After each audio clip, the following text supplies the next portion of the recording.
All right. Welcome, everyone. Welcome, one and all, to Impolite Company on the WGCPR.live network, where you should check out all the other great shows. But in this show, Impolite Company, we defy the old adage and dive headfirst into religion and politics. I'm your host, Matthew Best, here to walk with you in honest dialogue and showcase the power of seeing the humanity of people with different perspectives. You can send me your questions, comments, to contact impolitecompany@gmail.com. I can read. And now you can also find previous episodes of Impolite Company and sign up to listen to new episodes through popular podcast channels. If you like the audio version, you can find it on iHeartRadio, Spotify, Apple Podcasts, YouTube, you name it. Just search for Impolite Company and look for the logo, which is directly behind me. In case you're watching the video, it says Impolite Company. There's a microphone, and it says Healthy Conversations. So that's what you're going to look for, and it's a black background. In case you do get the audio and you don't know what I'm looking for. You can dive further into the topics that we talk about on the show by going to my blog at pastormatthewbest.com. And if you enjoy what we're doing here and find value in it, we ask you to please support the show. You can do that by going to buymeacoffee.com/Impolite Company. And before I get into today's episode, you can think of this almost as like sponsorship. I want to tell you a couple of things that I am passionate about, and you can support these as well. So you can show some love to Christ Lutheran Church in Harrisburg, Pennsylvania, in the heart of Allison Hill. It's the church I'm called to serve as pastor. Today I have my collar on, in case you didn't see that, because we had church. And Christ Lutheran Church is a special place and community of healing. And what makes this church special is that we host 3 free health clinics here that serve the community and have had over 100,000 visits since 2018. Huge impact. So you can go to christharrisburg.org/donate. If you care about homelessness, you can check out the Memorial Blanket Project. Each year, people make blankets for strangers from all over the place. This year, we know already that we have a blanket from Germany and from Australia. So it's become an international thing. And we make an art installation with all of these blankets to highlight homelessness and then give them all away at the end of the night. We've done this in Carlisle, Pennsylvania, and the front lawn of the U.S. Capitol. And last year was on the steps of the PA Capitol. Last couple of years, we've had well over 1,000 blankets. This year, we'll be at the Liberty Bell in Philadelphia.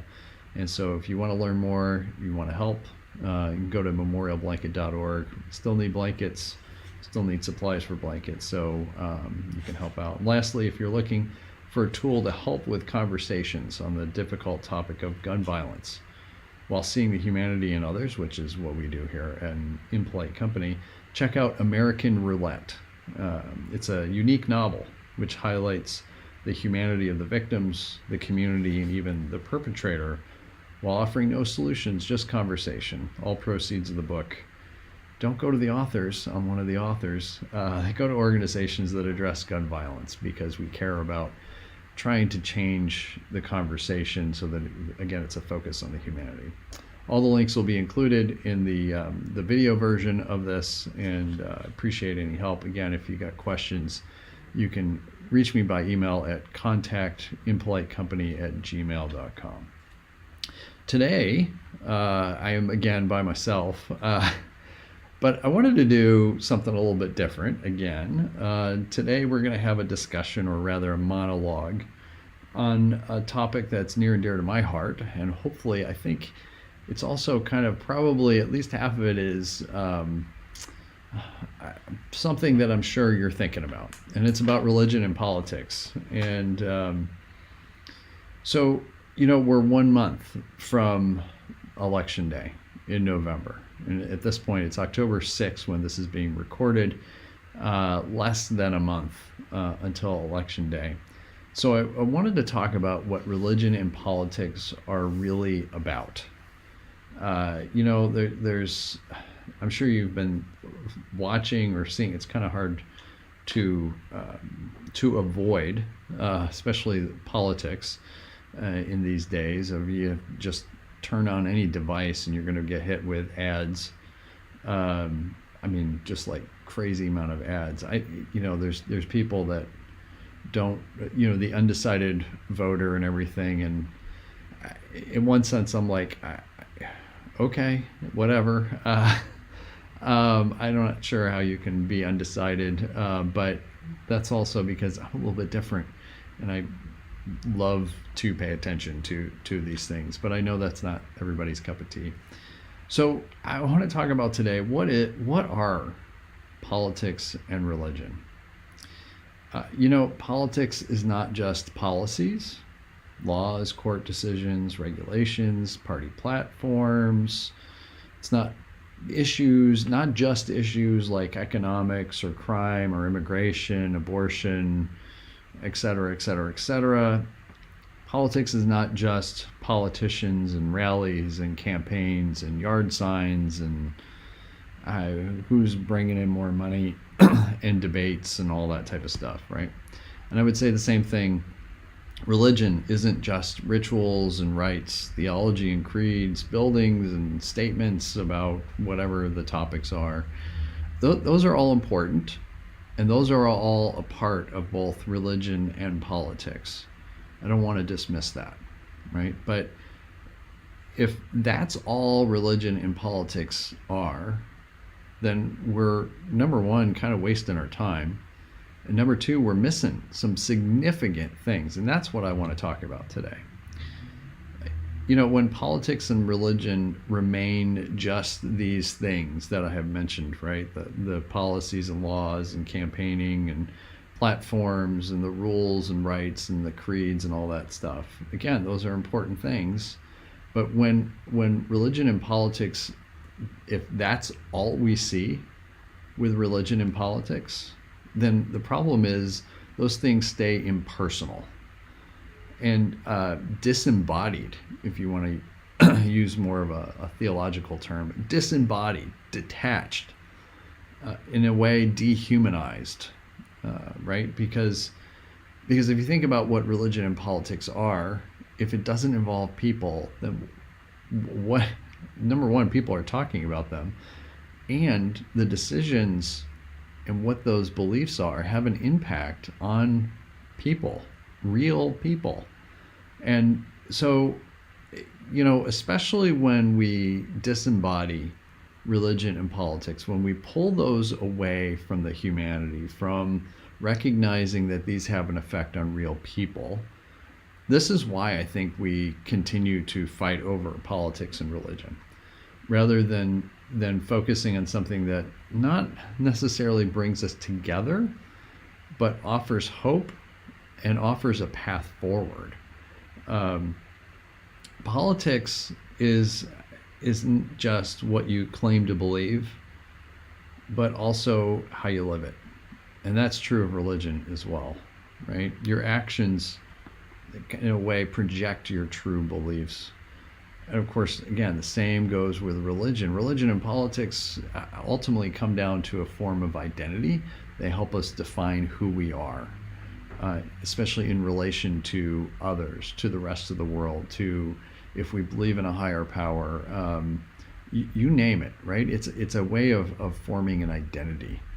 And so, again, in a political sense, when you're saying that you're whatever on the spectrum, or if you're part of a political party or whatever the case may be, you're trying to create a bit of an identity. Same thing with religion. If you're a Christian, and you're claiming that you follow Jesus and you live contrary to that, while claiming it, then that kind of shows everyone that even you don't even buy into Jesus. So why should anybody else? It's this kind of contradiction that creates a lot of problems in this. The reading for today was the golden calf. And if you're familiar with the story of the golden calf, it's in Exodus, and the people are out and they get anxious because Moses has been gone, and so they go to Aaron, who's in charge. Hey, make us a god that we can follow. I'm giving you the summary version. And they make this golden calf, and that's what they worship. And it's to give a sense of security, peace of mind, those type of things. But it breaks relationship throughout that entire passage. You have this broken relationship. You get a little bit further on, you get God saying to Moses, hey, Moses, your people are up to no good. You need to go do something about it because I'm getting really angry. And Moses says, no, these are your people, and you said this. And, it's just all of that. So there's a disembodiedness that happens, this broken trust, right? So a lot of this also ends up in what I'll call creeds. So creeds are usually related to religion, right? It's their statements of belief. But you could say platforms in a political sense, kind of treatises, if you want to be really technical, right? These are the things that are the core of what we believe and drive what we do. That's what they're supposed to be. They're supposed to guide what we do, supposed to guide how we live. So Christianity is about the means being as important as the ends. This is like a really core type of thing, right? And what you end up seeing is oftentimes an ends justify the means. You see that with Christian nationalism. Christian nationalism is this idea of the ends justify the means. So it's okay to take and have control and power and impose because it's the idea of saving people, if you want to use a religious terminology, although Christian nationalism isn't really about Christianity. It's about power. It's about the idea we need to burn it down in order to save it. That's a way of thinking about it. So, thinking about religion and politics, especially again, coming 1 week or coming less than a month from election day, and some of you have probably already been voting by mail. Encourage that. I'm going to be doing that. I'm waiting for my ballot to come in the mail. Things are a little bit late this year, but that's okay. I was driving down the road the other day, and not too far from where I live, I come to an intersection, a corner, kind of a T, if you want to think about it. And there's a vacant lot, and there's a whole bunch of signs for different candidates on there, mostly just one party. Occasionally you'll get something that's critical of that party, and then those signs disappear after a while, which you can figure out what's going on there. But anyway, there's one sign in particular that really caught my attention, and it's a handmade sign. It's not very well done. It's on an orange backing, and it was used, the other side had something on it. It would have been used for like a yard sale or something. I don't know, whatever. But the other side was clear, and the person wrote in marker on there. And they have a couple of different signs. This person is obviously very dedicated to thinking that they're going to convince people.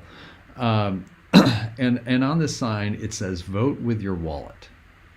And I thought, they're trying to make a point for the candidate that they're supporting, that things were better before, which you can take a look at facts and figures and all that and take a look and see if that's the case or not. That's not what I'm interested in. This gets into this whole idea of what are politics and religion really about, right? This notion of vote with your wallet. I'm going to disagree with that statement. I don't think people should vote with their wallets. I mean, people are going to do whatever they're going to do, but I don't think that's the way to do it. Vote with your wallet. Here's my question. Why should money have the say on how you vote? Don't we give money enough, enough currency, no pun intended, in dictating so many other areas of our life? I mean, what are we doing in that case? We already give money way too much leverage in making decisions for us. And that's not to say we should be dumb, right? Again, right? Get out of the notion of all or nothing on this, right? Is money part of the equation in how you make decisions? Sure, absolutely, right? You're not just going to go and just buy, $1 million house especially if you don't have the means to pay for it over a long period of time, assuming you're getting a mortgage, right? I'm not talking about that. But the idea of these kind of, you're going to make policy decisions based on how it affects your wallet is very limited in taking a look. Because elections are not just about me individually or you individually, right? Elections have an impact on all of us. Policies have an impact on all of us. And it goes beyond just money. Instead, vote with your humanity. That's what I'm arguing. That's not a great yard sign by any stretch of the imagination. Instead of vote with your wallet, vote with your humanity. And this goes beyond just like head or heart or anything like that, right? That's not what I'm talking about. This isn't a left-right type of thing either, right? I don't think. I'm not convinced. I'm registered nonpartisan, first of all. That doesn't mean I don't have ideas. I have lots of ideas, and I'm willing to engage in lots of conversations. But I don't think vote with your humanity really fits into the political spectrum very well.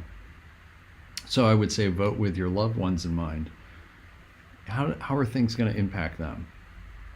Vote with your neighbors in mind. Vote with the most vulnerable in mind, however we're going to define that. Poor, the outcasts, whatever the case, children. But be careful, because we don't have all the answers either, right? Vote with the lens of humanity and ask yourself this question. Is this vote going to impose on others, or is it going to set them free in some way? Is this a vote that enhances humanity and their humanity, or does it dehumanize people? Any type of people, not just our preferred people, but other people. Are we able to see humanity more, or are we dehumanizing and making others? Is this a vote that helps me see the image of God in others if you come from a religious background, and this is a lens in which you can take a look? Does this help me see the image of God in others, or does it make it harder for me to see the image of God in others? Vote with your humanity. You know, I have a long history in politics and religion. I'm just going to tell you very briefly about that, because I think this is the idea in here. I used to be very, very conservative, and where am I now? I have no idea where I am. I don't fit the spectrum very nicely, but I had worked for a member of Congress out of college. I worked in the legislative office in D.C., and it was during it was 98 and 99. And so if you remember, open up your history books to 26 years ago, ouch, even saying that hurts a little bit, then you'll remember that there was a presidential impeachment going on during that time frame. And that was President Clinton. I worked for a moderate Republican, who I'm going to keep nameless for right now. And I remember, watching this kind of unfold. And I don't know if people remember this or not, but we had a Speaker of the House, and that Speaker of the House was Newt Gingrich. Ends up resigning because of a sexual scandal, which is the same thing in a different way of what was going on with why the Republicans were trying to impeach President Clinton. There was a speaker designate who was chosen. He ended up resigning because of a sexual scandal. And then you end up with finally another speaker, Dennis Hastert, who years later would be discovered had some sexual problems. We'll just call it that. And he ended up, I think he ended up being resigning. I don't remember, but he got into trouble. Let's just put it that way. I tell you that because if you remember that time frame, the politics of that time frame were very much about winning. it wasn't so much, right? The Republicans were having the same scandals that the Democrat president was having. You can argue about, whether one is worse than the other. I don't know, all bad. I am not endorsing any of it. But it's like turn a blind eye to your own stuff, point a finger at the other person because it's beneficial to make them look bad. And I remember my boss struggling with this.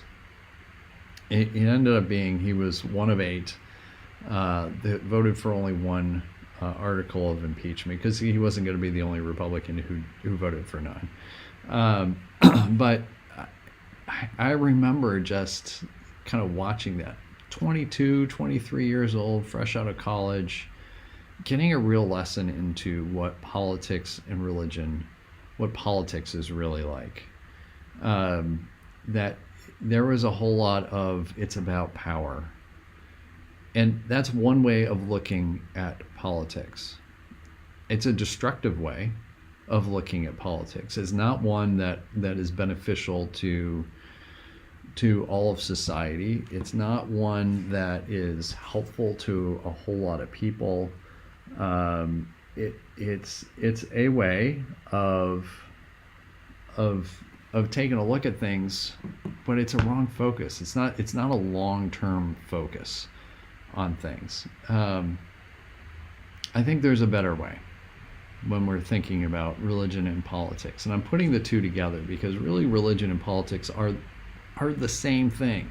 People don't want to believe this, but religion and politics are the same thing. So how are they the same thing? Well, if you take a look at them, they both have origin stories, right? So in religion, in Christianity especially, you have an origin story. You've got 2 origin stories, actually, in the beginning of Genesis 1 and 2. And you have an origin story as far as a national myth of the founding of how America came to be, right? There's that national myth of the founding, and it deals with the founders and who they were and all that type of stuff and why we were fighting and all that. You have in religion, you have clergy and spokespeople of that who offer insights and make decisions and all that. You have politicians and you have other kind of pundits and those type of folks that people look to and listen to in order to figure out what they believe. In religion, you have creeds. In politics, you have platforms. In religion, you have buildings that have special meaning. Sacredness, sanctuary, right? And in politics, you have special places that have deeper meaning as well, right? There's money involved in both of those. You have sacred documents. So on the Christian side, you have scripture, and on the politics side, you have sacred documents like the Constitution, the Declaration of Independence, those type of things, right? So religion and politics are very similar because they both offer an identity to people, a way of dealing with the world, a way of being a part of something. And also, one of the beautiful things about religion and politics is that they offer their study of people, and they offer a vision of a possible future. Both of them offer a vision of a possible future. It's just a matter of whose future that we're talking about and what that future really is. So today I want to, for the second half of the show here, I want to share some stories with you. And these are stories that, as far as I'm concerned, are the core of what religion and politics are really about. They highlight the humanity of all the things that we've been talking about. We're talking about these kind of big, large, abstract ideas, which is, again, there's a lot of abstractness in religion and politics. And what we want to do is we want to put some flesh on it. We want to say, okay, great, there's these debates about stuff. What does it look like, and how does it actually impact people? That's when we're getting ready to vote. That's one way to take a look and say, okay, let's get away from the abstract issues, because that's where we're going to keep fighting. We're never going to get to compromise. We're never going to get to seeing things a different way. we're never going to get to a common good if everything stays at that abstract issue only level. We'll actually get to some movement, some passing of policies or rules or whatever you want to call them, when those issues move from the abstract to embodied. That's what I'm arguing, is it's a different way of taking a look. Because, like, you could take abortion. If you want to talk about a really controversial topic, abortion, it's been controversial for a long time, for 50 years, or longer, actually, right? And you could get into the abstract, simplistic argument of, should it be legal, should it not? Well, if you take that and you start to embody it and say, well, what about a woman who has had a miscarriage? The fetus inside of her womb has died, but has not been evacuated out of her body. And the only way to have that happen is through an abortion procedure. Because if not, her life is literally in danger. And that child, or that fetus, however you want to refer, is not alive at this point. And so then what? It shows the complexity of a lot of these issues. That when we get to an embodiment, when we start talking about religion and politics in an embodied form, it shows the complexity. That there are very few issues that are nice and simple. Oftentimes it's complex, and it's because you're dealing with people, and I don't know of a single person who isn't complex and has a complex story.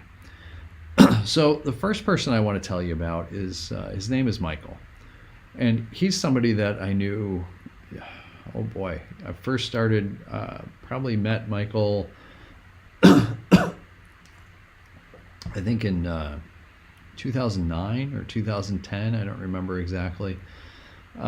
This was when, before my being a pastor,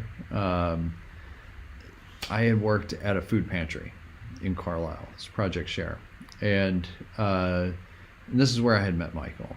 And Michael was a person who had been perpetually homeless for 19 years at that point. I didn't know his whole story. I know that he had spent some time in prison for something that he had committed, and Michael was somebody who was living in a storage unit, quarter of a mile down the road from the food pantry, and he had told me at that time that the storage unit reminded him of his jail cell because it was the same size, essentially. And we would have these incredible conversations. Michael was very intelligent, but health-wise, really not great. Diabetes that was not being taken care of, obesity, who knows whatever else. But he would come in every day, and we would have conversations, and deep conversations, and he would help out as much as he could. And so I did that for several years, and then when I was at my first call, I met Michael again. I had lost. He had gone to see a relative in like North Carolina or somewhere, so I lost touch with him. And it turned out that my first day at my first call in 2017, there's Michael. I met him. He was staying under the pavilion at the church, and so I was able to reconnect with him. And he's the one who opened my eyes to really the issue of homelessness in the area. It's because of Michael that we ended up going down to the truck stop and doing a truck stop ministry. Michael was somebody who clearly had a knowledge about homelessness, what it was, what people struggled with. Didn't have the answers of how to overcome it, but he had a knowledge that I did not have. So we would go over to the truck stops and spend time in the evenings twice a month and we would just be with people. We would go. The first time we went, it was midnight because that's when people come in from living out in their cars, out in the parking lots, and then things got a little bit earlier as we built trust with people. But it's because of Michael that we went over there, learned about the fact that there are people who are living in their cars. Why truck stop? Number one, there's parking. Number two, you can go inside and get warm for up to 24 hours. Really kind of important in winter. There's laundry, there's showers there, there's food there. Everything that somebody needs to survive, really. And so we would go over and we would do laundry with people. We just had a simple sign that said we were where we were from, and that if you needed a meal or pray or laundry, we were there. And so we would do laundry with people, and then we would go over to Denny's and we would do a meal with folks. And really that's what we were there for, was to just see people's humanity. We couldn't fix their problems. We couldn't solve their problems. We couldn't do any of that stuff. We eventually started getting some other organizations to come along with us, so that the Sadler Health would come, which is the public health facility, to be able to provide some kind of basic health care, some connections for appointments and those type of things, vaccinations, try to get people signed up for insurance. If they didn't have insurance, we had the emergency shelter would come from time to time to try and essentially convince people to go to the shelter to start the process of being connected to services. And really that only comes about because of trust. This is a key thing when it comes to religion and politics, is if there is no trust, what are we doing? There has to be trust. This is a key, and trust only happens between people, really, right? Yes, I know there's a whole level of, we're at a low level of trust with institutions. Institutions are made up of people. If there's not trust, nothing else happens. So again, instead of vote with your wallet, vote with your trust. What do you trust? Who do you trust? Michael taught me several different lessons about, number one, how people can survive. People are pretty hardy. And second, that all the stories of the people that we would meet over time were really messy, complex, messy, really showed that these issues that we have sound bites for, or tweets or bumper stickers or whatever it is, they just really lack. Because again, they're up here in the clouds of abstractness in which it's not really affecting people's lives. That's the problem with the abstract arguments, is they're disembodied. They're not attached to, how does this actually affect people? How does the definition of homelessness affect Michael? Like that would be a thing, right? As far as what he's able to do to help himself or get some kind of help, there's a whole lot of things about this. How does our healthcare system have an impact on people who are living out at the truck stop? This also gets us into these sayings that end up happening. I'm going to put it that way, where again, simplistic in nature, that end up happening, where people will be just critical of an entire group of people in order to, again, push them away. I think it's the idea of creating a distance, creating a safety barrier. Right, so people will talk about, well, the homeless, if they should just get a job. Well, here's the thing, here's the reality, and if you spend time with folks who are homeless, you find out a lot of them already have jobs. But there's a whole lot of things that have been going on. Their credit has really taken a hard hit. They don't make enough money to be able to afford housing. There's limitations on some folks for as far as how much they can work because of health issues. There's a whole spiral of things that are going on. It's not that homeless people are all, the bum who is addicted to drugs and just sitting out on the street and doing nothing. Are there some people like that? Sure, there are some people like that. But there are a whole lot of other folks who that is not the situation. We remember a family who we had met at the truck stop, and it was a mother and father and several kids, and they were living in vans at the truck stop. This is how they were living. This is what they could figure out what to do. There are not nice, easy solutions for a lot of these situations. They're messy situations, and the simplicity of, oh, if just do this, usually comes from people who are disconnected from the situation. It's a way to kind of end the discussion. Simplistic arguments usually are designed to end the discussion because it's uncomfortable. It's not comfortable having a conversation about a family who are living in their cars. I don't know of anybody who thinks that's a good idea. I don't know of anybody who enjoys hearing about that. There may be a few people who just live by cruelty, but for the most part, I don't think anybody thinks that's a great idea.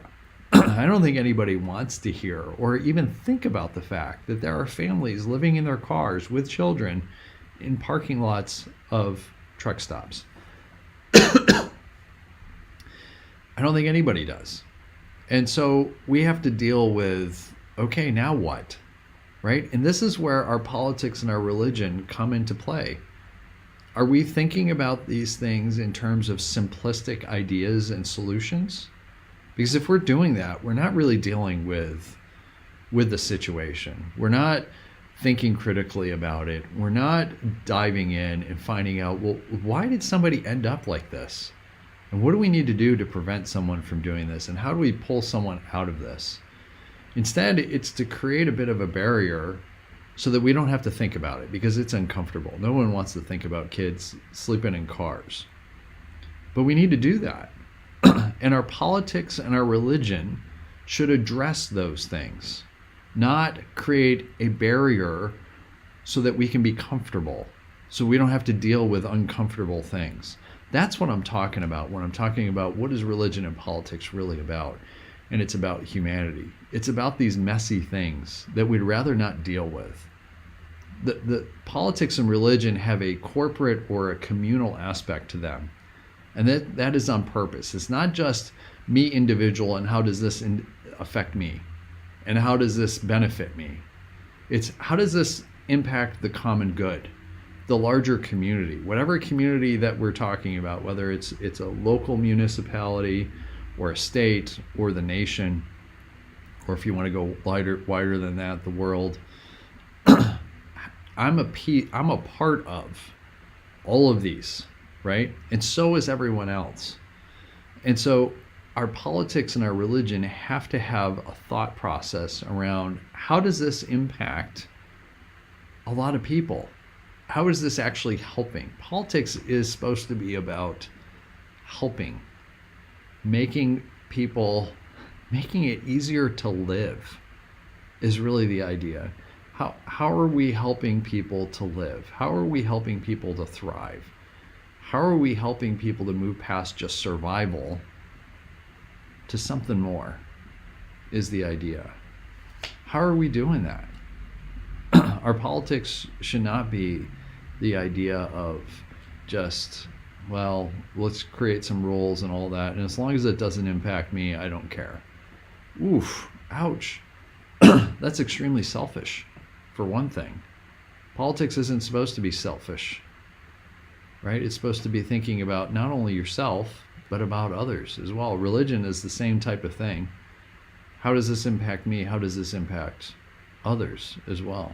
This isn't about, again, there's a strain of a thought, a lens through which people can look at, and I would call it more of a fundamentalist type of lens. And that can be a theological term, but I'm using it in a broader cultural sense. Fundamentalist in the sense of having simplistic answers for complicated situations. It usually never works out. And a lot of that has to do with, I'm going to impose something on you because I don't want to deal with it, is part of it. It's a sense of control, it's a sense of power, but really it's a sense of, I don't want to deal with something that's uncomfortable because I don't know the answer. That's a part of things too. Politics and religion don't have all the answers. I'm a pastor and I have a background in politics. And I will tell you, nobody has all the answers. No one. I know there's a lot of folks, again, who have that kind of more fundamentalist frame of reference, and they'll say, oh, no, I have the answers. No, they don't. Avoid those. You can listen to people, see, but start asking questions about, well, okay, but what about this? What about that? These generalized type of things don't always play out. Things never work out the way that we think they're going to work out. There's always exceptions. There's always other things that are going to happen.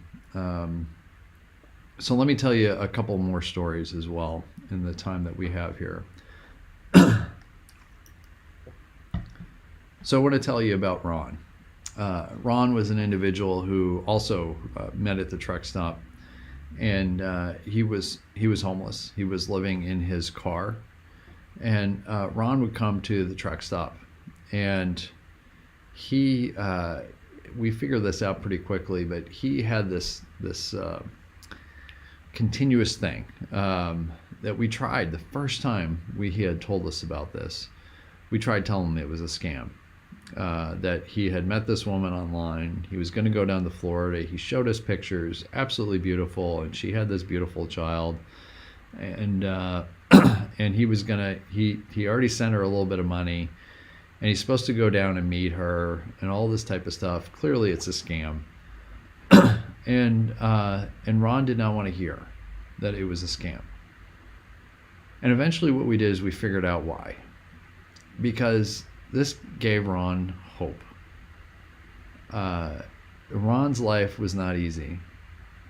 Ron's life, in many ways, was very difficult. And broken family relationships, who knows what else. And I think he knew it was a scam, but he didn't care because it gave him hope. This is something, again, the lesson of this is, are our politics and our religion hopeful? I think that's really important. They should be offering us hope. And what is hope? Hope is not positive thinking, like in all sorts of circumstances, right? Hope recognizes the reality of what is in all of its ugliness.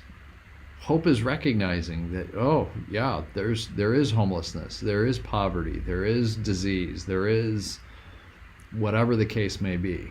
It's recognizing the existence of what is. It's saying that there is a reality, and that reality exists, and it's terrible and it's not great. And hope says it doesn't have to be this way. Hope says that there is another way, that there is a vision of what is possible. And that's where we're moving in the direction of. That's what hope is. And so what I got from Ron was hearing he was kind of ignoring the reality, or at least verbalizing that he was ignoring it. But he had a hope that there was a different way. He didn't know the option of how to get to a different life. But he had hope in this kind of weird type of way, that there was a different way. He recognized that there was a different way. I want to tell you also about a little bit here at Christ Lutheran Church. I had mentioned before that we have 3 free health clinics that have a huge impact on this neighborhood, and it's a neighborhood that has a lot of challenges. You can Google Allison Hill and find stories about gun violence. I mean, literally has been shootings in the alleyways around the church. There's drug challenges, there's prostitution, you name it, right? Those are realities in this setting. It's the reason why the health clinics are here. One of the days So one of the great programs that we have here is that there is a nursing students from HAC, which is the Harrisburg Area Community College. And one of the days during their rotation that they're here is they go out onto the street. There's a group of them. They're well marked. An instructor is always with them. And they walk down the street. And the beautiful thing, I went with them a couple weeks ago. I had my collar on.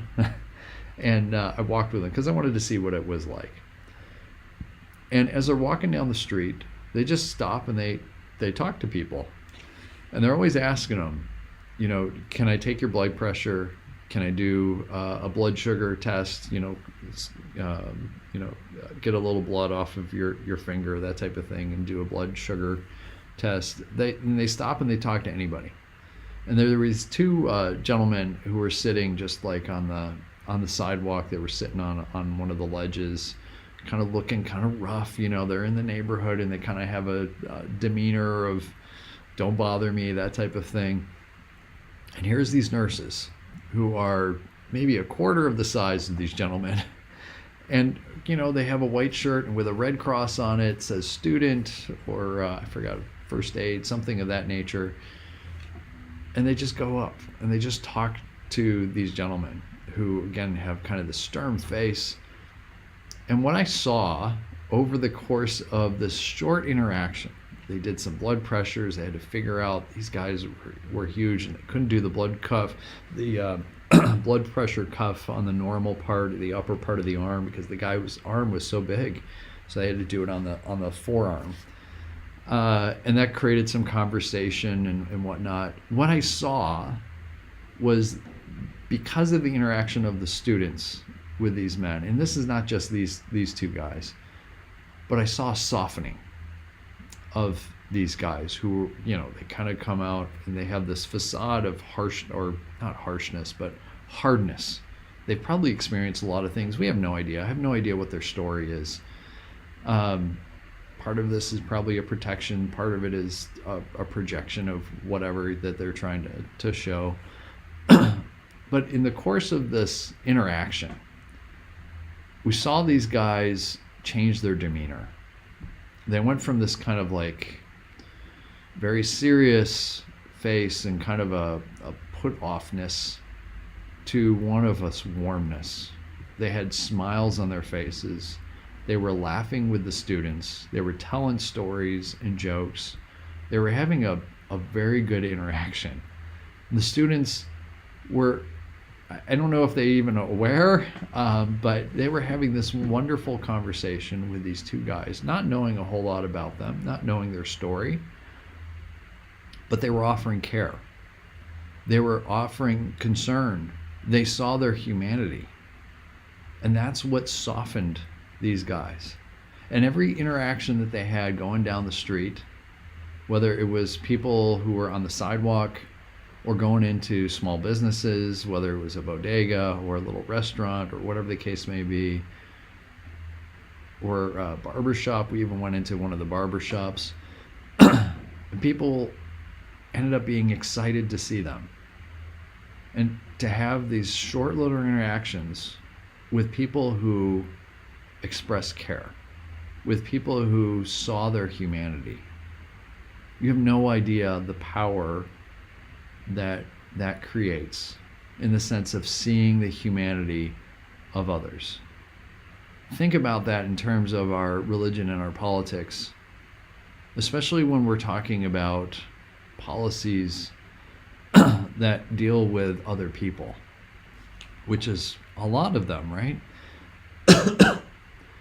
Imagine what it's like to craft an immigration policy that sees the humanity of others. I don't think anybody is actually proposing anything like that. Part of seeing the humanity of people is recognizing, when it comes to immigration, why are people coming? What happened? How have we participated in creating the situation in which people are coming? We have to make some assumptions that people aren't all that different. regardless of where they are, where they're coming from, or what their culture are.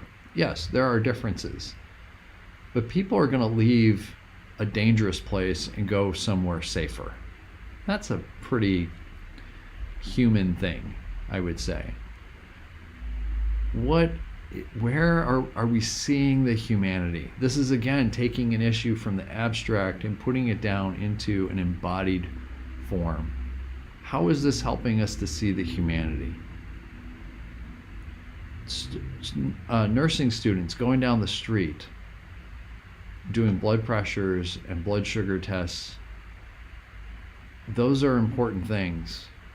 But making connections with people, complete strangers, approaching complete strangers, and seeing their humanity, that's powerful. You imagine a policies or religious beliefs or anything about seeing the humanity of others as a first thing, as a foundation. You imagine if we focused our politics on how does our politics help us to see the humanity of others. That's what I'm talking about.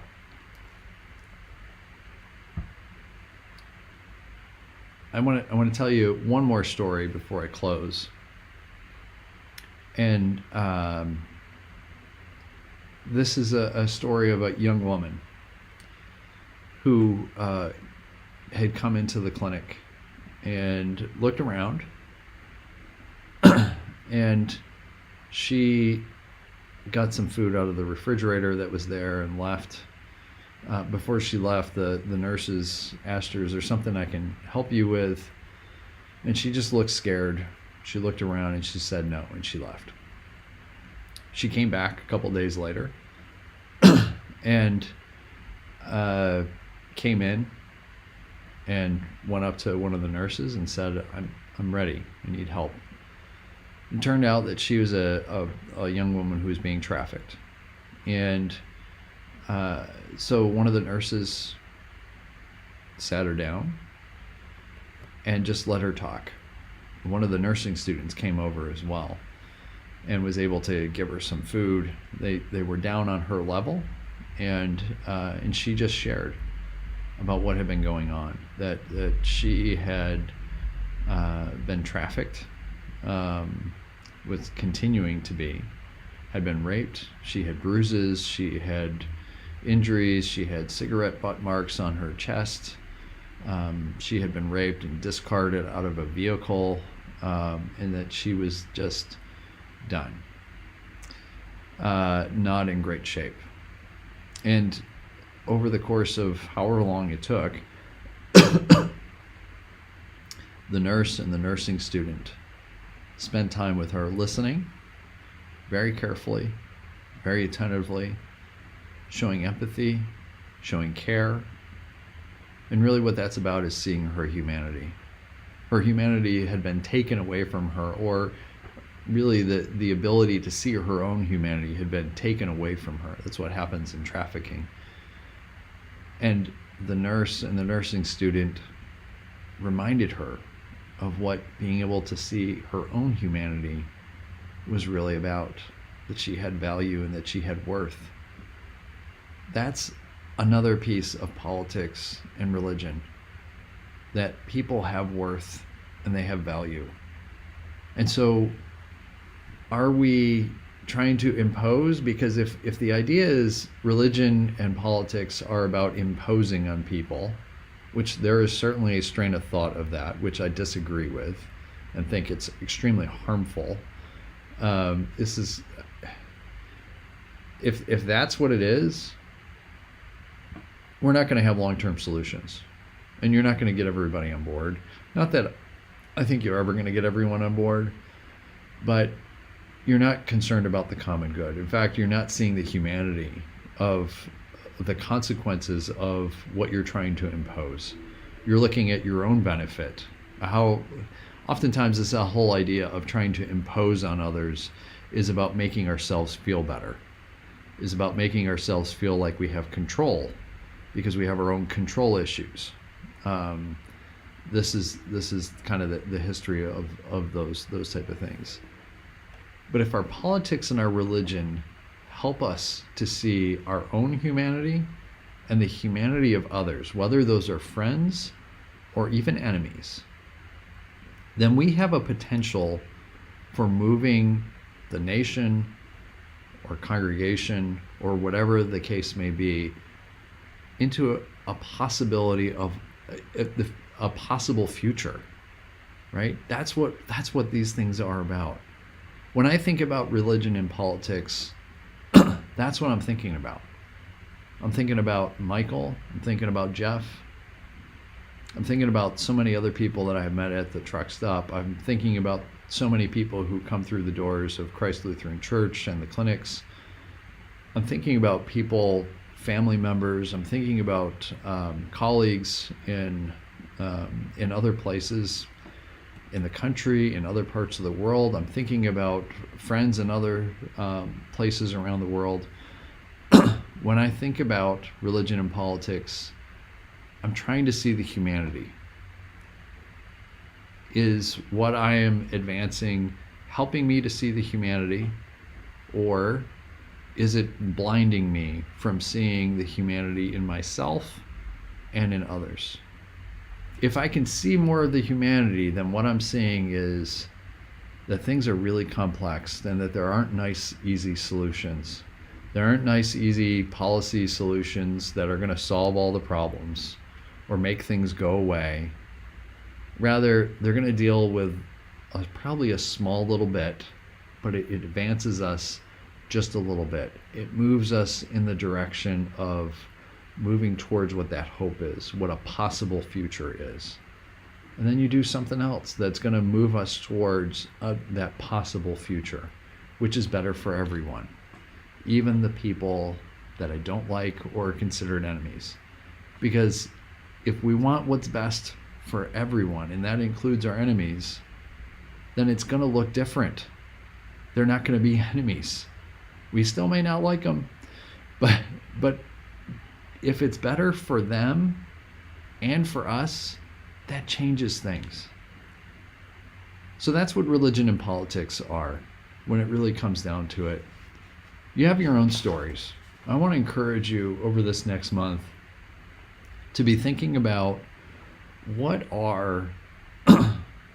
is politics and religion?